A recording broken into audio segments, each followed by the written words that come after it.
Apa? Nanti bunyi bising? Tak ada ya? Okay. Start. Go.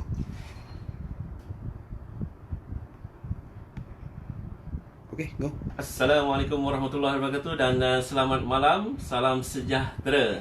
Jadi ini adalah hari pertama kita menyambut ataupun melaksanakan program 100 Hours of Astronomy. Dan seperti yang dijadualkan oleh Planetarium Negara, kita cuba untuk menjejak Buruj Orion pada malam ni. Walau bagaimanapun, kita kurang bernasib baik kerana di Kuala Lumpur pada malam ini, waktu sekarang ini sedang mengalami cuaca hujan. Jadi nampaknya tidak ada langit, tidak ada bintang yang kelihatan di langit pada waktu ini. Walau bagaimanapun, kita akan menggunakan masa yang ada ini untuk sedikit menjelaskan tentang Buruj Orion atau juga dipanggil sebagai Buruj Belantik. Jadi bagi adik-adik yang belajar di sekolah rendah, di dalam silabus sains, akan ada pelajaran sedikit maklumat tentang astronomi di mana diperkenalkan Buruj Orion. Okey. Jadi kalau kita ingin mengetahui tentang bagaimana rupa Orion, itu sebenarnya ialah seperti rajah ini. Okey. Kalau kita lihat, dia tegak begini.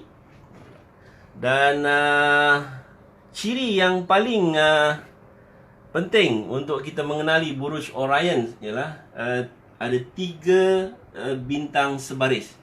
Okey. Jadi inilah ciri yang penting, 3 bintang sebaris. Dan sekiranya kita dapat mengenal pasti di langit pada waktu ini, bagi mereka yang berada di kawasan yang tidak ada hujan dan langit cerah, cuba cari 3 bintang sebaris. Okey. Dan kedudukan Buruj Orion pada malam ini, pada waktu ini, lebih kurang dalam ketinggian 20 ke 30 darjah dari langit. Okey, lebih kurang pada ketinggian kita melihat ke hujung pokok ataupun bahagian atas pokok. Dan kalau kita lihat ke untuk mencari Orion, sebenarnya dia sekarang ini berada di sebelah timur. Okey. Kalau anda melihat ke arah timur pada waktu ini, maka Orion akan kelihatan seperti begini. Alright. Begini. Orion akan kelihatan seperti ini. Dan maaf. Alright. Okey, begini. Dan ia seperti Orion ini sebenarnya dibayangkan seperti seorang pemburu. Dan 3 bintang sebaris ini dikenali sebagai ataupun merupakan tali pinggang pemburu. Dan ini ialah badan pemburu. Dan kemudian di sini ialah bahagian bawah ataupun kaki pemburu, badan, tangan dan juga tangan pemburu. Jadi rupa Buruj Orion dibayangkan oleh orang-orang Babylon sebagai seorang pemburu ataupun the hunter. Okey. Ataupun kalau kita nak lihat gambaran yang lebih jelas, okey, kita lihat kepada rajah seperti ini. Okey.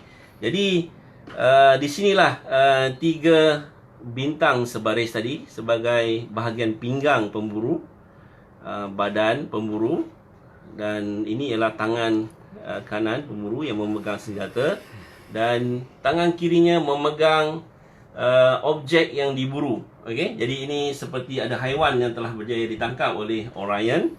Dan di bahagian bawah inilah kaki, dan di tengahnya ada pedang. Okey, di sini dibayangkan sebagai ada pedang kumpulan bintang Orion. Okey, jadi ianya akan kelihatan baring seperti ini di sebelah timur pada ketinggian 20 ke 30 darjah daripada ufuk sebelah timur. Okey, sekiranya kawasan anda tidak hujan pada malam ini, cuba keluar dan lihat ke arah timur sekarang dan cuba cari 3 bintang sebaris ini.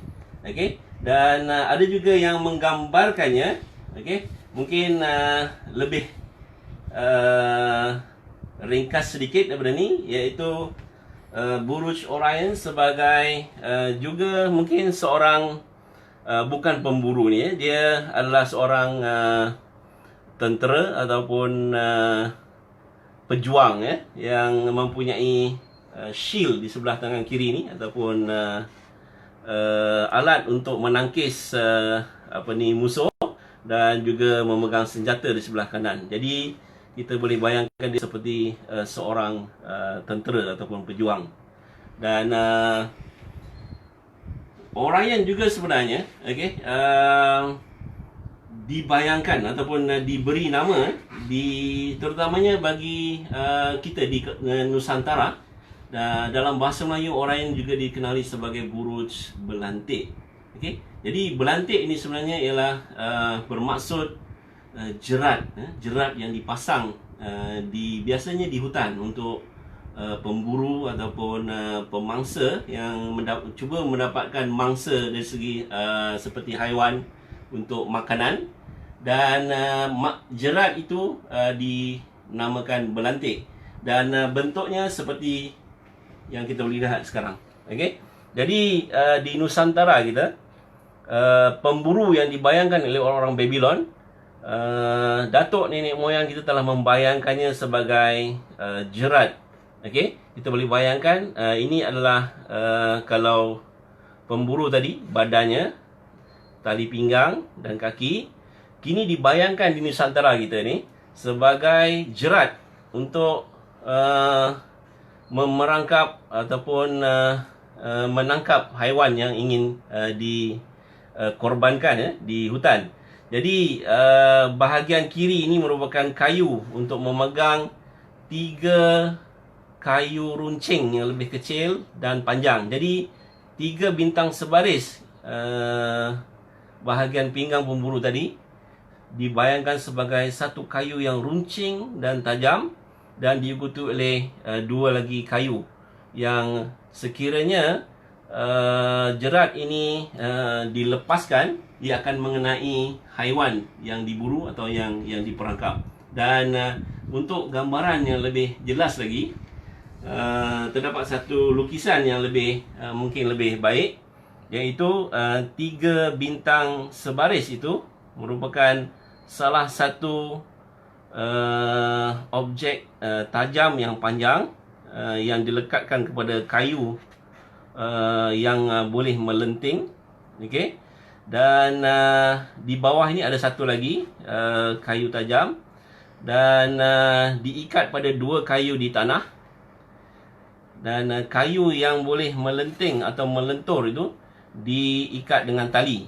Jadi biasanya haiwan mungkin akan tersepak tali ini, dan 2 kayu tajam ini akan mengenai badan haiwan yang diburu atau diperangkap. Jadi itulah sebabnya di kawasan kita Buruj Orion dipanggil sebagai buruj belantik juga.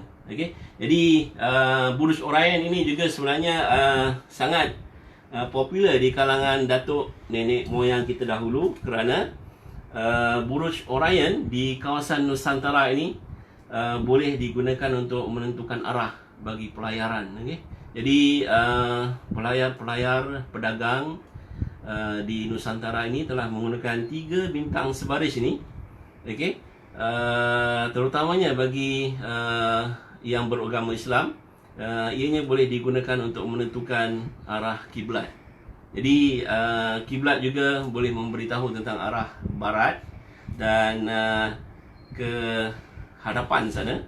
Kalau kita panjangkan 3 bintang ini membentuk satu garisan, maka kita akan dapat ke arah kanan ini sebagai arah kiblat, dan juga boleh dikatakan hampir barat, dan ke sebelah kiri ataupun ke belakang sini sebagai arah timur. Jadi pedagang-pedagang dan pelaut di kawasan Nusantara dahulu pernah menggunakan 3 bintang ini untuk pandu arah dalam pelayaran mereka, dan juga menentukan arah kiblat.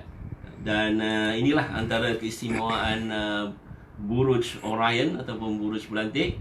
Dan sila cuba untuk keluar dari rumah sekarang. Sekiranya langit baik di tempat anda dan tidak ada awan, maka nikmatilah keindahan Buruj Orion dengan mencari 3 bintang sebaris ni, dan ia akan ada sehingga awal pagi esok di langit kita. Okey, jadi dia akan mengambil masa yang panjang, lebih kurang hampir 12 jam untuk berada di langit. Dan pada sebelah pagi Orion ataupun belantik ini akan berada di sebelah barat kerana pergerakan putaran bumi menyebabkan. Jadi itu saja malam ini. Kami kurang bernasib baik di Planetarium Negara kerana cuaca hujan sekarang. Walaupun teruskan usaha untuk anda menjejak Buruj Orion, dan sekiranya anda dapat mungkin cuba untuk menangkap gambarnya, bolehlah dihantarkan mungkin ke Facebook Planetarium dan ataupun dikongsikan dengan rakan-rakan lain. Jadi sehingga kita jumpa esok, kita akan ada lagi siaran. Kita akan bersiaran lagi esok pada 10 pagi untuk pencerapan matahari, dan pukul 11 pagi ialah taklimat ataupun penerangan tentang jam matahari ekuatorial, jam matahari ekuatorial di Planetarium Negara. Sekian, Assalamualaikum warahmatullahi wabarakatuh. Sehingga jumpa esok. Assalamualaikum warahmatullahi wabarakatuh.